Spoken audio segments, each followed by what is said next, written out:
नमस्कार दोस्तों, आप सभी का हमारे भक्ति एंड फन वीडियोस चैनल में स्वागत है। आज मैं आप लोग को वैभव लक्ष्मी जी की व्रत की पूजा विधि और कथा सुनाने जा रही हूँ। तो चलिए भक्तों, श्रवण करते हैं। माँ लक्ष्मी की कृपा जिस मनुष्य पर बरस जाए उसके वारे न्यारे हो जाते हैं। यह चाहत तो सभी की होती है कि बैंक बैलेंस कभी खाली ना हो, जीवन में पैसा इतना ज़्यादा हो कि हर मुश्किल छोटी लगने लगे। यही वजह है कि माता लक्ष्मी की पूजा घरों में ही नहीं, वर्क प्लेस पर भी की जाती है, जिससे बरकत के साथ ही सुख समृद्धि आती रहे। माँ लक्ष्मी का आशीर्वाद पाने के लिए शास्त्रों में वैसे तो कई तरीके हैं, लेकिन शुक्रवार का व्रत बहुत ही कारगर माना जाता है। शुक्रवार को कैसे करें व्रत जिससे धन की देवी प्रसन्न हो जाए, तो चलिए श्रवण करते हैं। व्रत रखने के लिए सुबह सूर्योदय से पहले उठकर घर को साफ सुथरा करें। उसके बाद स्नान करके स्वच्छ कपड़े पहनें और फिर 7, 11 या 21 व्रत रखने का संकल्प करें। पूरे दिन मन में माँ लक्ष्मी के मंत्रों का जाप करते रहें। दिन में नमक ना खाएं, सिर्फ फलाहार करें। शुक्रवार के व्रत में पूजा मुख्य रूप से शाम के समय सूर्य ढलने के बाद की जाती है, इसलिए शाम के समय एक बार फिर से शुद्ध होकर भगवान के सामने बैठ जाएं। सामने एक चौकी पर लाल कपड़ा बिछाकर माता लक्ष्मी की प्रतिमा को स्थापित करें। मुट्ठी भर चावल को रखकर उसके ऊपर तांबे का जल से भरा लोटा रखें। उसके ऊपर एक कटोरी में सोने या चांदी का गहना रखें। अगर आपके पास कोई गहना नहीं है तो सिक्का भी रख सकते हैं। साथ ही एक गुलाब का फूल भी कटोरी में रखें।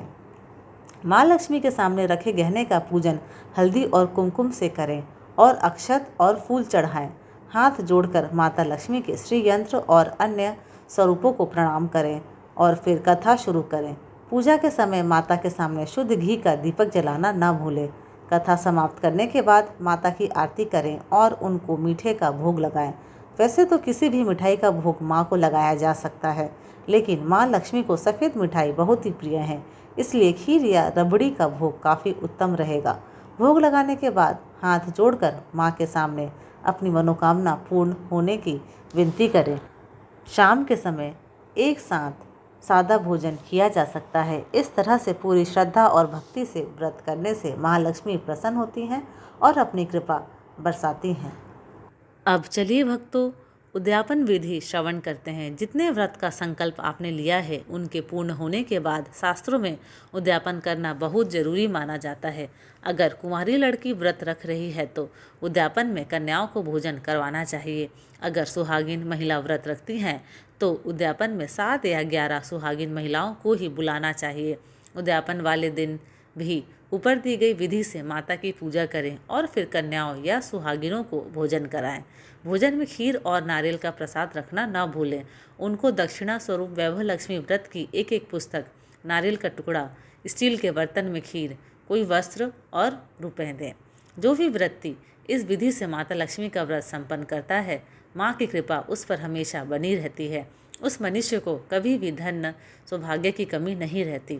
माता का यह व्रत बिगड़े काम बना देने वाला है। याद रहे कि व्रत के दौरान मन में किसी के लिए भी बुरी भावना नहीं रखनी चाहिए और न ही किसी की चुगली करें। पूरी सच्ची भावना और पवित्र मन के साथ व्रत रखें, इससे पूजा का शुभ फल मिलता है। अब चलिए भक्तों, कथा श्रवण करते हैं। वैभव माता लक्ष्मी की कथा शीला और उसके पति से जुड़ी है। शीला और उनका पति ईमानदारी से जीते थे। वे किसी की बुराई करते ना थे और प्रभु भजन में अच्छी तरह समय व्यतीत कर रहे थे। शहर के लोग उनकी गृहस्थी की सराहना करते थे। शीला की गृहस्थी इसी तरह खुशी खुशी चल रही थी, पर शीला के पति के अगले जन्म के कर्म भोगने के बाकी रह गए थे। ऐसे में वह बुरे लोगों से दोस्ती कर बैठा। वह जल्द से जल्द करोड़पति होने के ख्वाब देखने लगा, इसलिए वह गलत रास्ते पर चल गया। रास्ते पर भटकते भिखारी जैसी उसकी हालत हो गई थी। शहर में शराब, जुआ, रेस, चरस, गांजा वगैरह वादियाँ फैली हुई थी। उसमें शीला का पति भी फंस गया। दोस्तों के साथ उसे भी शराब की आदत हो गई। जल्द से जल्द पैसे वाला बनने की लालच में दोस्तों के साथ जुआ भी खेलने लगा। इस तरह बचाई हुई धनराशि, पत्नी के गहने, सब कुछ रेस जुए में गंवा दिया था। इसी तरह एक वक्त ऐसा भी था कि वह सुशील पत्नी शीला के साथ मज़े में रहता था और प्रभु भजन में सुख शांति से वक्त व्यतीत करता था। उसके बजाय घर में दरिद्रता और भुखमरी फैल गई। सुख से खाने की बजाय 2 वक्त भोजन के लाले पड़ गए और शीला को पति की गालियाँ खाने का वक्त आ गया था। शीला सुशील और संस्कारी स्त्री थी। उसको पति के बर्ताव से बहुत दुख हुआ, किंतु वह भगवान पर भरोसा करके बड़ा दिल रखकर दुख सहने लगी। कहा जाता है कि सुख के पीछे दुख और दुख के पीछे सुख आता ही है, इसलिए दुख के बाद सुख आएगा। ऐसी श्रद्धा के साथ शीला प्रभु की भक्ति में लीन रहने लगी। इस तरह शीला असह्य दुख सहते सहते प्रभु भक्ति में वक्त बिताने लगी। अचानक एक दिन दोपहर को उनके द्वार पर किसी ने दस्तक दी। शीला सोच में पड़ गई कि मुझ जैसे गरीब के घर इस वक्त कौन आया होगा, फिर भी द्वार पर आए हुए अतिथि का आदर करना चाहिए। ऐसे आर्य धर्म के संस्कार वाली शीला ने खड़े होकर द्वार खोला। देखा तो सामने एक मांझी खड़ी थी। वे बड़ी उम्र की लगती थी, किंतु उनके चेहरे पर अलौकिक तेज निखर रहा था। उनकी आंखों में माने अमृत बह रहा था। उनका भव्य चेहरा करुणा और प्यार से छलकता था। उनको देखते ही शीला के मन में अपार शांति छा गई। वैसे शीला इस मांझी को पहचानती न थी, फिर भी उनको देखकर उसके रोम रोम में आनंद छा गया। शीला मांझी को आदर के साथ घर में ले आई। घर में बिठाने के लिए कुछ भी नहीं था, अतः शीला ने सकुचाकर फटी हुई चद्दर पर उनको बिठाया। मांझी ने कहा, क्यों शीला, मुझे पहचाना नहीं? शीला ने सकुचाकर कहा, माँ, आपको देखते ही बहुत खुशी हो रही है, बहुत शांति हो रही है।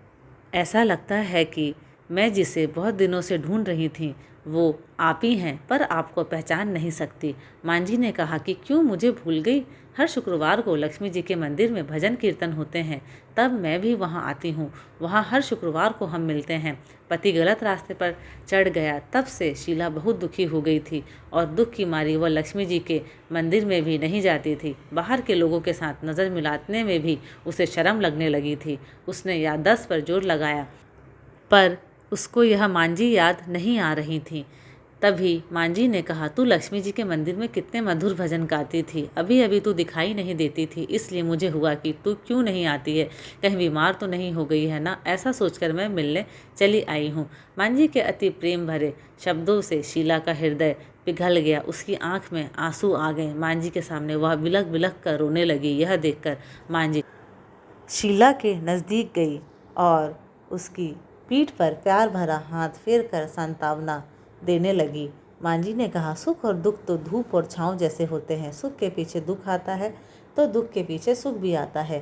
धैर्य रखो बेटी, और तुझे क्या परेशानी है? तेरे दुख की बात मुझे सुना, तेरा मन भी हल्का हो जाएगा और तेरे दुख का कोई उपाय भी मिल जाएगा।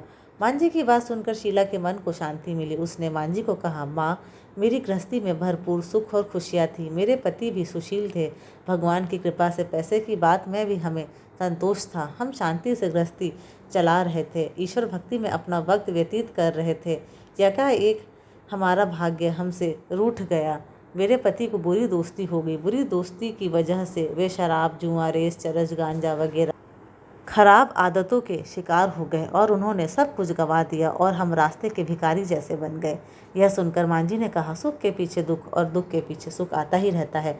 ऐसा भी कहा जाता है कि कर्म की गति न्यारी होती है। हर इंसान को अपने कर्म भुगतने ही पड़ते हैं, इसलिए तू चिंता मत कर। अब तू कर्म भुगत चुकी है, अब तुम्हारे सुख के दिन अवश्य आएंगे।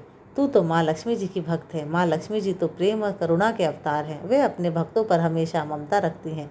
इसलिए तू धैर्य रख के माँ लक्ष्मी जी का व्रत कर, इससे सब कुछ ठीक हो जाएगा। माँ लक्ष्मी जी का व्रत करने की बात सुनकर शीला के चेहरे पर चमक आ गई। उसने पूछा, माँ, लक्ष्मी जी का व्रत कैसे किया जाता है? वह मुझे समझाइए, मैं यह व्रत अवश्य करूँगी। शीला के पूछने पर मांझी ने उसे व्रत की सारी विधि भी बताई। मांझी ने कहा, बेटी, माँ लक्ष्मी जी का व्रत बहुत सरल है। उसे वरद लक्ष्मी व्रत या वैभव लक्ष्मी व्रत कहा जाता है। यह व्रत करने वाले की सभी मनोकामना पूर्ण होती है। वह सुख, संपत्ति और यश प्राप्त करता है। शीला यह सुनकर आनंदित हो गई। शीला ने संकल्प करके आंखें खोली तो सामने कोई भी नहीं था। वह विस्मित हो गई कि मांझी कहाँ गई। शीला को तत्काल यह समझते देर न लगी कि मांझी और कोई नहीं, साक्षात लक्ष्मी जी ही थी। दूसरे दिन शुक्रवार था। सवेरे स्नान करके स्वच्छ कपड़े पहनकर शीला ने मांझी द्वारा बताई विधि से पूरे मन से व्रत किया। आखिरी में प्रसाद वितरण हुआ। यह प्रसाद पहले पति को खिलाया। प्रसाद खाते ही पति के स्वभाव में फर्क पड़ गया। उस दिन उसने शीला को मारा नहीं, सताया भी नहीं। शीला को बहुत आनंद हुआ। उनके मन में वैभव लक्ष्मी व्रत के लिए श्रद्धा बढ़ गई। शीला ने पूर्ण श्रद्धा भक्ति से 21 शुक्रवार तक वैभव लक्ष्मी व्रत किया। 21वें शुक्रवार को मांझी के कहे मुताबिक उद्यापन विधि करके 7 स्त्रियों को वैभव लक्ष्मी व्रत की 7 पुस्तकें उपहार में दी। फिर माता जी के धनलक्ष्मी स्वरूप की छवि को वंदन करके भाव से मन ही मन प्रार्थना करने लगी। हे माँ धनलक्ष्मी, मैंने आपका वैभव लक्ष्मी व्रत करने की मन्नत मानी थी, वह व्रत आज पूर्ण किया है। हे माँ, मेरी हर विपत्ति दूर करो, हमारा सबका कल्याण करो। जिससे संतान ना हो उसे संतान देना, सौभाग्यवती स्त्री का सौभाग्य अखंड रखना, कुंवारी लड़की को मनभावन पति देना। जो आपका यह चमत्कारी वैभव लक्ष्मी व्रत करे उनकी सब विपत्ति दूर करना, सभी को सुखी करना। हे माँ, आपकी महिमा अपार है। ऐसा बोलकर लक्ष्मी जी के धन लक्ष्मी स्वरूप की छवि को प्रणाम किया। व्रत के प्रभाव से शीला का पति अच्छा आदमी बन गया और कड़ी मेहनत करके व्यवसाय करने लगा। उसने तुरंत शीला के गिरवी रखे गहने छुड़ा लिए। घर में धन की बाढ़ सी आ गई। घर में पहले जैसी सुख शांति छा गई। वैभव लक्ष्मी व्रत का प्रभाव देखकर मोहल्ले की दूसरी स्त्रियां भी विधि पूर्वक वैभव लक्ष्मी व्रत करने लगी। 7, 11 या 21 जितने भी शुक्रवारों की मन्नत मांगी हो उतने शुक्रवार तक यह व्रत पूरी श्रद्धा तथा भावना के साथ करना चाहिए। आखिरी शुक्रवार को इसका शास्त्रीय विधि के अनुसार उद्यापन करना चाहिए। आखिरी शुक्रवार को प्रसाद के लिए खीर बनानी चाहिए। जिस प्रकार हर शुक्रवार को हम पूजन करते हैं वैसे ही करना चाहिए।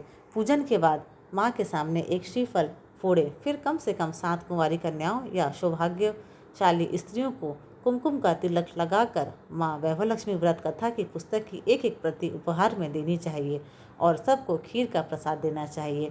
इसके बाद माँ लक्ष्मी जी को श्रद्धा सहित प्रणाम करना चाहिए। फिर माता जी के धन लक्ष्मी स्वरूप की छवि को वंदन करके भाव से मन ही मन प्रार्थना करें। हे माँ धन लक्ष्मी, मैंने आपका वैभव लक्ष्मी व्रत करने की मन्नत मानी थी, वह व्रत आज पूर्ण किया है। हे माँ, हमारी मनोकामना पूर्ण करें, हमारी हर विपत्ति दूर करो, हमारा सबका कल्याण करो। जिसे संतान ना हो उसे संतान देना, सौभाग्यवती स्त्री का सौभाग्य अखंड रखना, कुंवारी लड़की को मन भावन पति देना। जो आपका यह चमत्कारी वैभव लक्ष्मी व्रत करे उनकी सब विपत्ति दूर करना, सभी को सुखी करना। हे माँ, आपकी महिमा अपार है, आपकी जय हो। ऐसा बोलकर लक्ष्मी जी के धन लक्ष्मी स्वरूप की छवि को प्रणाम करें।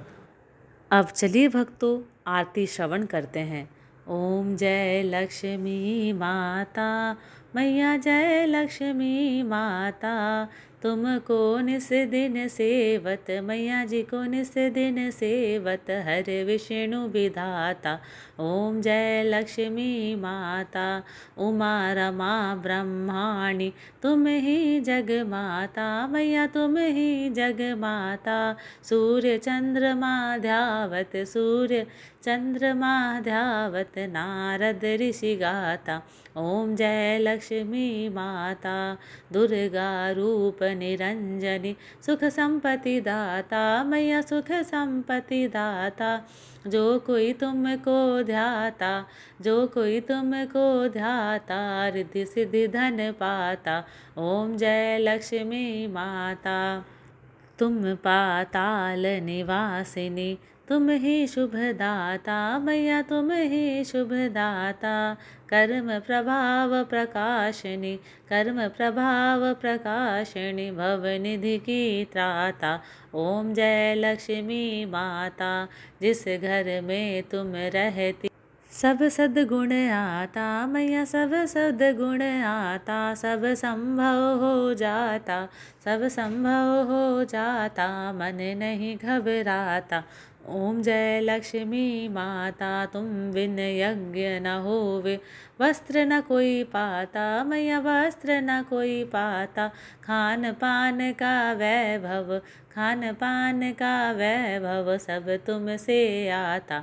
ओम जय लक्ष्मी माता, शुभ गुण मंदिर सुंदर, शिरोदधि जाता, मैया शिरोदधि जाता। रत्न चतुर्दश तुम बिन, रत्न चतुर्दश दश तुम बिन कोई नहीं पाता। ओम जय लक्ष्मी माता। महालक्ष्मी जी की आरती जो कोई जन गाता, मैया जो कोई जन गाता, उर आनंद समाता, उर आनंद समाता, पाप उतर जाता। ओम जय लक्ष्मी माता। ओम जय लक्ष्मी माता, मैया जय लक्ष्मी माता। तुमको निश दिन ध्यावत, मैया जी को निश दिन ध्यावत, हरि विष्णु विधाता। ओम जय लक्ष्मी माता। बोलो लक्ष्मी मैया की जय, लक्ष्मी नारायण की जय। धन्यवाद। आशा करती हूँ कि आपको मेरे वीडियोस पसंद आते हैं। अगर आपको मेरे वीडियोस पसंद आते हैं तो प्लीज़ लाइक, शेयर और सब्सक्राइब ज़रूर करें।